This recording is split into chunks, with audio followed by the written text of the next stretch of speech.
आज जिस मामले के लिए आप सबको यहाँ आमंत्रित किया है,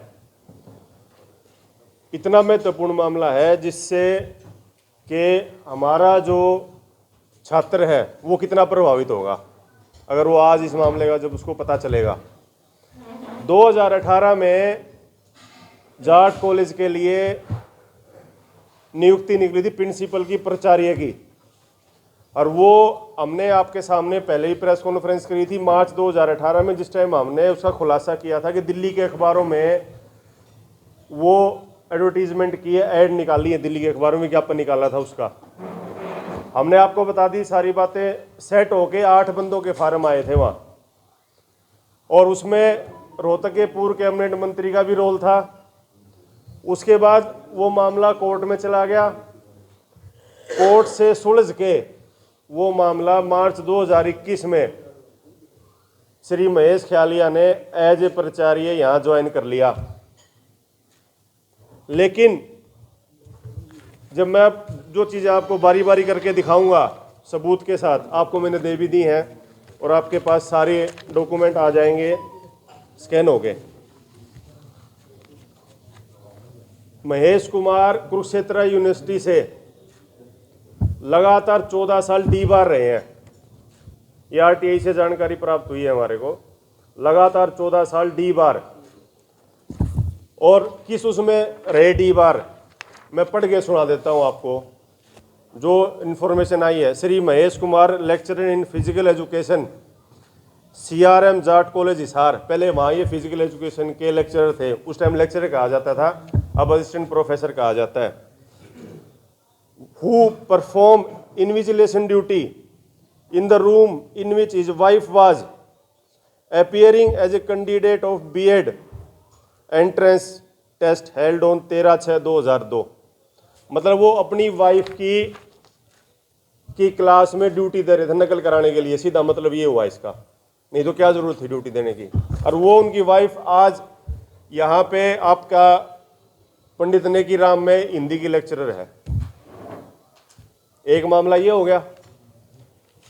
दूसरा मामला, हमने फिर आरटीआई से एक जानकारी और मांगी, क्या भी कभी जो डी बार रहा हुआ व्यक्ति उसका प्रमोशन हो सकता है या कुछ हो सकता है।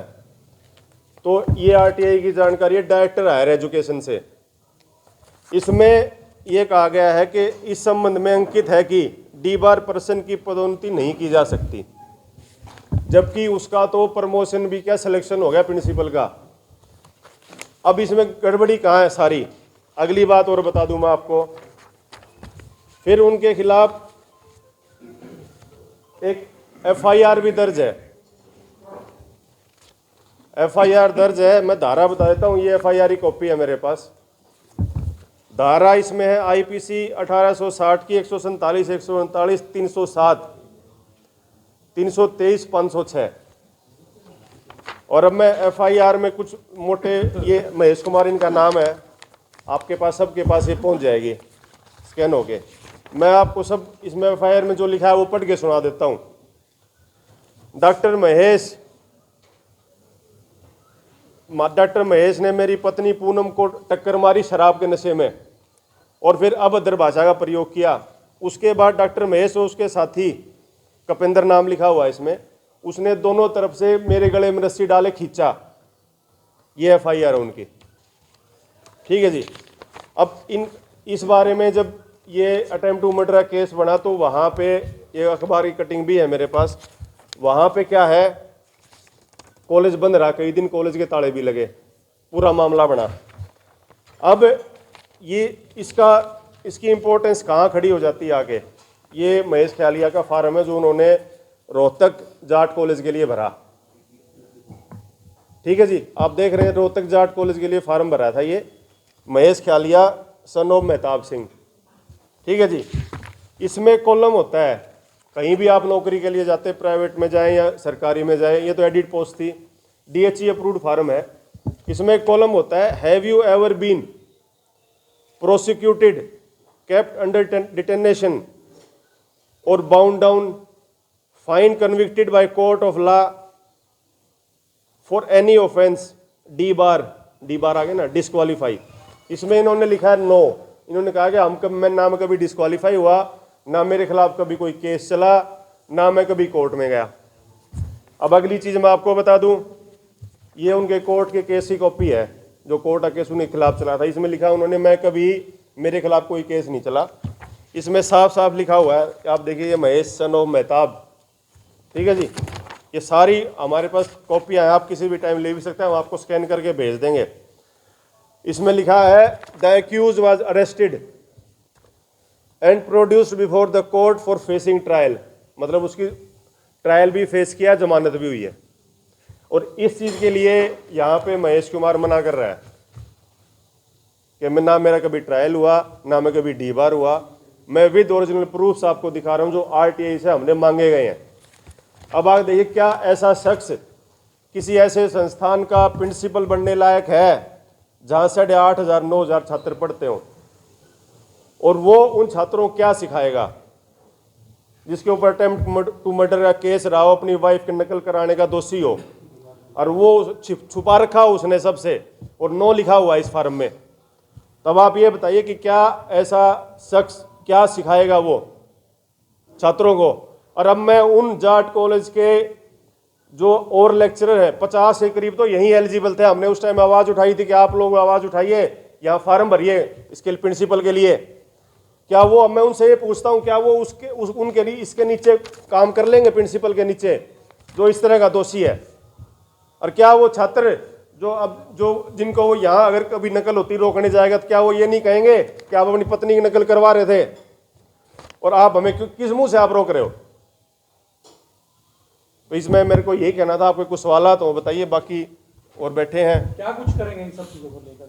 हमने ये कंप्लेंट सारी तैयार कर ली हैं, जो गवर्नर से लेके, क्योंकि इन्होंने हाई कोर्ट को भी एक तरह से मिसगाइड किया है।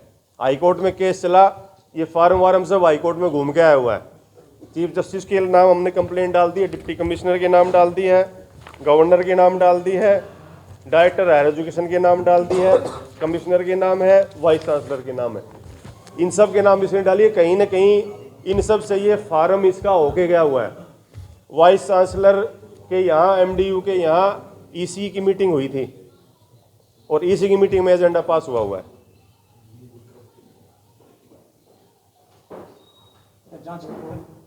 जांच की क्या है? तो जांच में हमारे पास तो कागज जांच क्या रहेगी इसमें? हमने ये लिखा है, आप देखिए, हमने जो कंप्लेंट लिखी है, cancellation of appointment Shri Mahesh Kumar as a principal all India Jat heroes memorial college Jat education society Rohtak.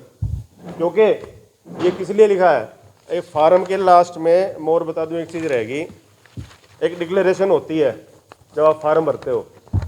उस डिक्लेरेशन में अगले ने लिखा हुआ है, साइन किए हुए हैं कि भाई मेरी जो इन्फॉर्मेशन मैंने इस फार्म में दी है वो बिल्कुल सही है। अगर इसमें कहीं कोई गलती पाई गई तो मेरी अपॉइंटमेंट को कैंसिल कर दिया जाए। खुद लिखा है, साइन किए हुए हैं। हाँ जी, हाँ जी। और वो इनके खिलाफ आपने बोला था कि भाई आप फॉर्म भरिए। हाँ हाँ। भरा था फॉर्म। क्या हुआ कि दिल्ली के अखबारों में ऐड आई थी, शायद आप तब थे नहीं, 2018 की बात है। ऐड का टाइम जा चुका था। मैंने कहा था भाई आप कोर्ट में जाइए, आप मोस्ट एलिजिबल रहेंगे इसके लिए। कोर्ट में जाते हैं तो फिर री ऐड के लिए कोशिश करिए, लेकिन कोई गया नहीं। अब भी वो वहाँ पर काम हाँ, काम करे। कुछ 2-4-5 रिटायर हो गए होंगे। मतलब वो तैयार नहीं है ना, मतलब उनके खिलाफ खड़े होने को तैयार तो नहीं है। मेरा काम था उनको सचेत करना, वो मैंने कर दिया। अब तो मैंने उनसे ये पूछा कि भाई अब तुम इसके नीचे कैसे काम करोगे, ये बताओ मेरे को। अच्छा, हमने एक चीज़ और सोची थी, भाई चलो कोई बात नहीं, भाई फिजिकल एजुकेशन का आ गया प्रिंसिपल, कोई बात नहीं। हमने सोचा भाई कोई इंटरनेशनल खिलाड़ी होगा, तगड़ा आदमी होगा, भाई यहाँ बढ़िया बच्चों को सिखाएगा। पर ये तो आदमी कुछ नहीं निकला। और कोई आपके सवाल तो आप जो है पूछ सकते हैं। आप प्रधान जी बोलो, कुछ कहना? कंचन नांदल के साथ हूँ, और जिस तरीके की भी जो कार्रवाई होगी, पंचायत को बुलाना पड़ेगा तो पंचायत बुलाएंगे, और हमने किसी किस्म का कोई धरना पड़ेगा तो धरना धरेंगे, लेकिन किसी किस्म से बालकों का जो है नुकसान नहीं होने देंगे। जो भी इनके खिलाफ जो भी कार्रवाई बनेगी, उस कार्रवाई को हम पूर्ण रूप से करेंगे। प्रधान जी, तुलसी जी, आप